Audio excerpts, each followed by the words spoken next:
여러분, 오늘 들려드릴 이야기는 그야말로 시대가 변하고 있다는 걸 뼈저리게 느끼게 해줄 소식이에요. 2025년 5월 5일, 미국 육군이 아파치 헬기를 점점 줄이고 대신 드론을 더 많이 도입하기로 했다고 발표한 뉴스가 있었습니다. 아파치 헬기 하면 영화에서 엄청난 위용을 보이던 그 멋진 헬기잖아요. 그런데 이제는 드론으로 대체한다고? 어쩌면 조금 충격일 수도 있지만 이건 단순히 헬기를 줄인다는 이야기보다 훨씬 큰 변화의 일부랍니다. 이 소식 속에는 기술, 전략, 그리고 미래의 전쟁 형태에 대한 흥미진진한 이야기가 숨어 있어요. 먼저 구독과 좋아요 부탁드립니다. 마치 SF 영화의 한 장면처럼 미 육군이 전통적인 공격 헬기의 상징과 같았던 AH-64D, 아파치 헬기의 비행대 규모를 축소하고 대신 무인 항공 시스템, 즉 드론 부대를 대폭 확대하는 대대적인 변화를 추진하고 있습니다. 이러한 결정은 단순히 오래된 헬기를 최신 장비로 교체하는 수준을 넘어선 미래, 전장의 양상 변화에 발맞춘 혁신적인 움직임으로 평가받고 있습니다. 왜 아파치 헬기를 줄이고 드론을 늘리는 걸까요? 노후화와 한계. 1997년에 처음 도입된 AH-64D 아파치 헬기는 벌써 30년 가까이 운용되면서 통신 시스템, 센서, 컴퓨터 성능 등에서 기술적인 한계에 직면했습니다. 아무리 업그레이드를 해도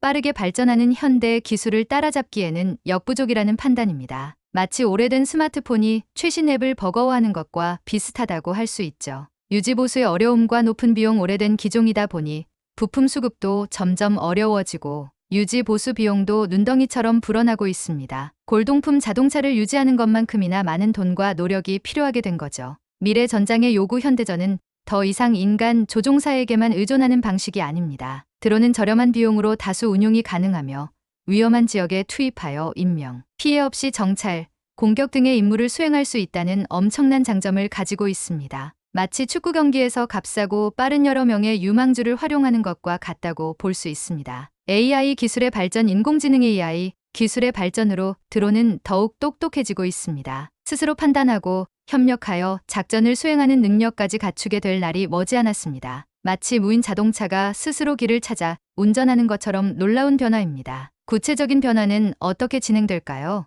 미 육군은 현재 11개의 공중 기병 대대의 Cavalry Squadron을 운영하고 있는데 각 대대는 8대의 아파치 헬기와 4대의 RQ-7B 드론으로 구성되어 있습니다. 이번 계획에 따라 이 모든 공중 기병 대대가 해체될 예정입니다. 현재 AH-64E 모델을 운용하는 8개 대대와 AH-64D 모델을 운용하는 3개 대대 모두 예외 없이 해체 수순을 밟게 됩니다. 대신 미 육군은 저렴하면서도 적을 압도할 수 있는 다수의 무인 항공 시스템, 즉 드론 부대를 육성하는 데 집중할 것입니다. 마치 하나의 강력한 군단 대신 빠르고 유연한 수많은 특수부대를 운용하는 전략과 비슷하다고 할 수 있습니다. 물론 아파치 헬기가 완전히 사라지는 것은 아닙니다. 미 육군은 기존 아파치 헬기의 성능을 향상시키는 작업도 병행할 계획입니다. 통신 시스템, 센서, 조종석 디자인, 표적 시스템, 자체 방어 능력, 엔진 효율성 등 다양한 부분을 업그레이드하여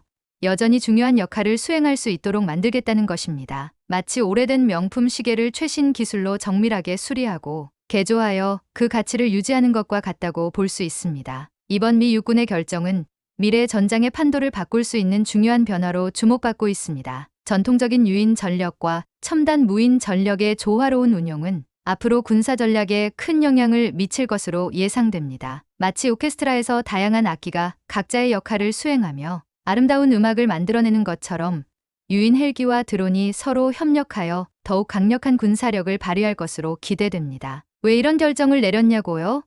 첫 번째 이유는 바로 효율성입니다. 아파치 헬기는 운영 비용은 물론 유지 보수 비용도 상당히 비싸요. 그만큼 숙련된 조종사와 정비사가 필요하죠. 반면에 드론은 상대적으로 비용이 훨씬 저렴하고 사람이 탑승하지 않으니 위험을 덜 감수해도 됩니다. 그냥 헤어 드라이어처럼 충전하고 날려보내면 되는 느낌이랄까요?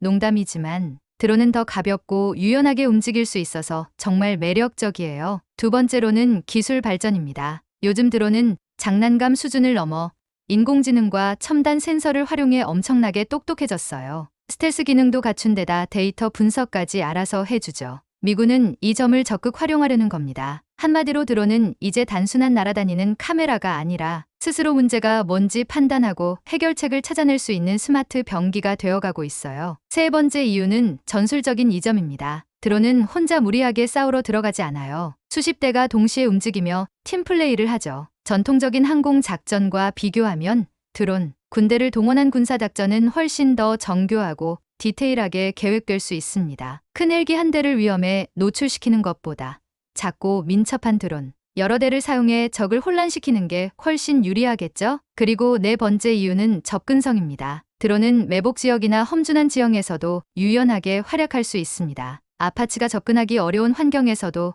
드론은 비행이 가능하죠. 그만큼 다양한 지형에서 작전 수행이 가능하기 때문에 미군 입장에서는 큰 장점으로 작용할 수 있습니다. 마지막 다섯 번째는 바로 미래 지향적인 측면이에요. 사람들은 이제 전쟁의 인명을 잃는 것에 대해 크게 반대하는 시대에 살고 있어요. 무인 시스템을 강화하면 인명 피해를 최소화하면서도 효과적으로 전쟁을 수행할 수 있어요. 게다가 드론은 이미 상업용으로도 널리 쓰이고 있기 때문에 군사 분야에서 더욱 빠르게 발전할 가능성이 있죠. 이렇게 요약해 볼 수 있을 것 같아요. 첫째, 드론은 저렴하고 효율적이다. 둘째, 첨단 기술이 드론의 활용도를 훨씬 높였다. 셋째, 전술적인 이점을 통해 작전의 정교함을 높일 수 있다. 넷째, 드론은 험난한 지형에서도 쉽게 접근 가능하다. 다섯째, 무인 시스템은 인명을 보호하면서도 미래 지향적인 전쟁 방식을 가능하게 한다. 결국 이번 미국 육군의 결정은 단순히 장비를 교체하는 것을 넘어 전쟁의 판도를 새롭게 정의하고 있다는 점에서 굉장히 중요한 의미를 가집니다. 아파치 헬기의 멋진 모습이 사라지는 게 아쉽기도 하겠지만 드론처럼 새롭고 탁월한 기술이 가져올 무한한 가능성을 생각하면 미래가 더욱 기대되지 않나요? 이렇게 시대의 변화와 기술 발전이 만들어내는 이야기는 언제나 흥미진진한 법입니다. 여러분도 앞으로의 이런 변화들을 흥미롭게 지켜보며 따라가 보세요. 구독과 좋아요 부탁드립니다. 감사합니다.